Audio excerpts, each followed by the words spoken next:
Hello my dear friends, के निराला mathematics classes में आप लोग का एक बार स्वागत है। और आज मैं एक्सरसाइज 5.2 का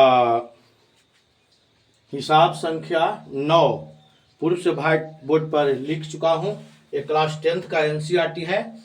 जो बच्चे क्लास 10th में पढ़ रहे हैं उनके लिए रामबाण का काम करेगा।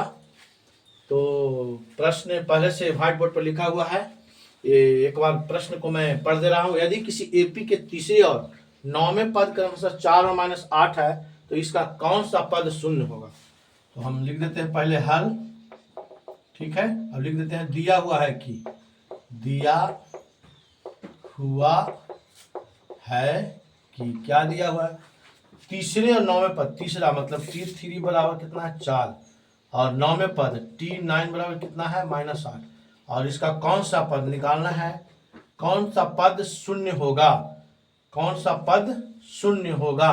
तो n निकालना है, n बराबर वाट। और कौन सा पद शून्य होगा, ठीक है।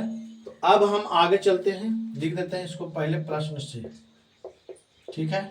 लिख देते हैं तीसरा पद T3 बराबर 4 मतलब तीसरा पद a + 2d बराबर 4 समीकरण 1। पुनः प्रश्न से, ठीक है। 9वां पद T9 बराबर -8 है तो a प्लस अर्थात 9वां पद a + 8d बराबर -8 समीकरण नंबर 2, ठीक है। अब 1 घटाओ 2 से,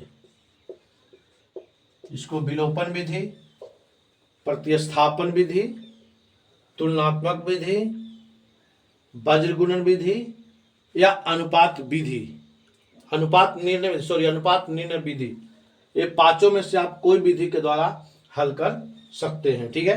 तो मैं विलोपन विधि से ही हल कर दे रहा हूं, क्योंकि दोनों प्लस है तो हमको काटना है। तो a + 2d बराबर 4 और a + 8d बराबर -8, ठीक है।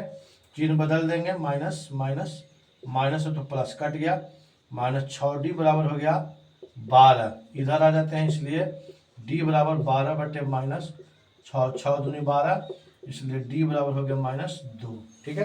अभी d का मान इधर आ जाते हैं, लिख देते हैं d का मान 1 में देने पर, क्लियर। अब 1 लिखते हैं, a + 2d बराबर 4, a का मान a + d का मान -2 है बराबर 4, a minus plus minus minus 4 बराबर 4 हो गया।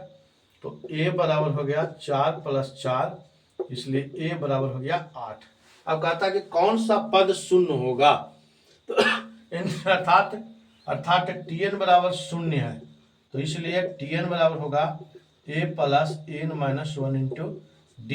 यहाँ 0 लिख देते हैं, a 8 है जोड़ n - 1 × d, d कितना है -2 है, इसलिए 0 इंप्लाइज है 0 बराबर 8 - 2n + 2 हो गया। इधर आ जाते हैं, 8 और 2 10 हो गया, तो 0 बराबर 10 -